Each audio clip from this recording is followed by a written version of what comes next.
I'm a chicken farmer. We've got layer birds, so we produce eggs. If I say we, it's myself, my wife and my sons.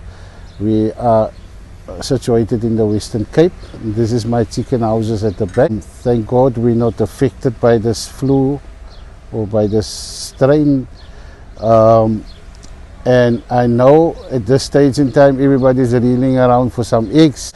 So you get the parent stock that lays the eggs, and those eggs get hatched, and then from there they bring the chicks, and that chicks get raised for 16, 17 weeks, and then it goes to the farms to lay eggs. So what this bird strain flu has made is that it has affected the parent stock. So there's no eggs because all the birds had to be culled on that side. Then further down the line of the value chain, there was a couple of farms, not a couple, a lot of farms that had to kill a lot of birds. We're talking about millions of birds. Nearly a third of the egg production industry in South Africa has been affected. So the whole value chain is disrupted. So that's why the scarcity of eggs in the stores. Coupled to that is the price of diesel, the electricity, everything is just one big mess now the industry is in. And that applies for the broilers as well. I cannot speak for broilers, I don't do broilers, but I know they've got the same challenges as we have. Bird flu is taking out this poultry industry, is in distress now as we speak.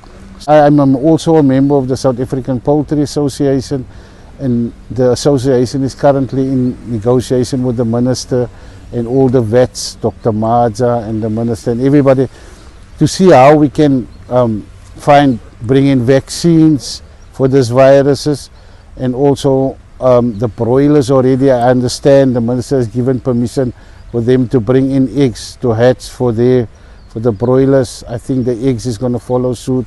I don't know, I speak under correction. So there is a movement afoot by the Department of Agriculture, Minister and SAPA and SPCA, all of them. Everybody sits around the table, try to find solutions for this challenge that we have. It's the first time that South Africa has been hit so badly. It is very, very, very bad. And I just hope and pray that we can survive and come out of this thing strong on the other sides. Already, if you look at the results of the big companies, Quantum, RCL, Astral, all the big guys, everybody is showing losses because of the strain of the bird flu that we have.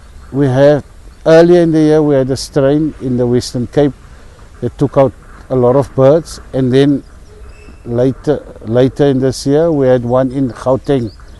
It's a 87, and that one is devastating because that strain is airborne. He goes wherever the wind blows him, he goes. So we've lost quite a lot of birds, millions, like I said, millions of birds, and it's not only layers, it is parent stock and everything. The whole value chain is messed up as we speak now. So what we can do now is only to up our biosecurity. Hence you'll see our houses, we're cleaning out, we're closing up. Nobody goes in, nobody goes out. My heart goes out to the people. It is not a nice sight to see how they cull these birds. Millions, I promise you, millions and millions of birds. So as soon as we can get the vaccines and stuff to help us manage it, and then we'll come back. The consumers out there, unfortunately, they're always the people who bear the brunt at the end of it, but unfortunately that's what it is. Also, the feed prices is not playing out. We've had a lot of floods, so we're not going to have grain.